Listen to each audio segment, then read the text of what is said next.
The historic armory in downtown Winona celebrates its centennial this year.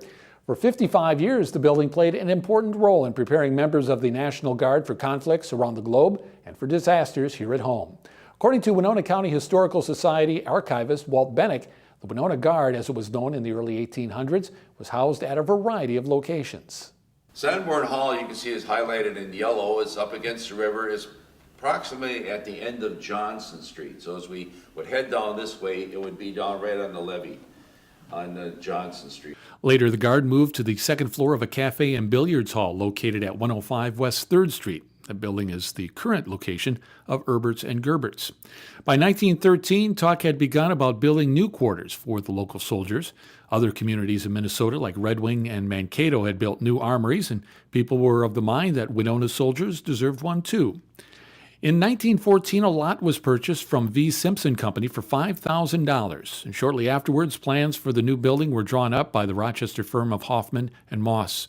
In August of 1914, construction of the $25,000 60-foot by 180-foot brick armory was approved, and construction was completed in March of 1915. The new armory was officially opened April 9th with a military ball attended by 600 people. Soldiers used the armory as their headquarters until the new armory was built in 1970. Jim Sonnenfeld of Winona joined the National Guard in early 1965 and spent a lot of time at the old armory.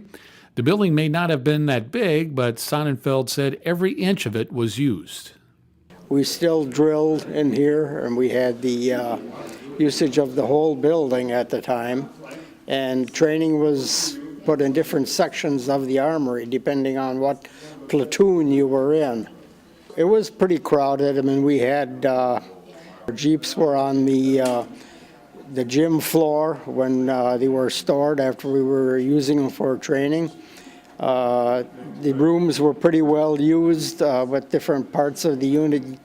Whatever job there was for them to do, they used individual rooms, or sometimes we used one big area for everyone. One job I had at the time was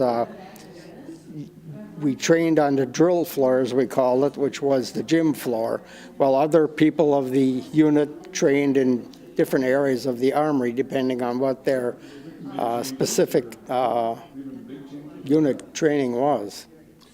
Not long after Sonnenfeld joined, his unit was called into action, not against a foreign foe, but against Mother Nature, to battle the rising Mississippi River. The unit was called out for flood duty at that time. I did not have my active duty training, so I was not able to participate, even though I was a member of the unit. And the troops stayed in the armory here, using various places for staying overnight. And they were on duty, I believe, for probably about 2 weeks. I'm not sure of that. So that was my first encounter in the old armory here. And then, of course, as years went on, we were activated for state duty a number of times after that. But then I was a member, full member of the unit with my completed federal training.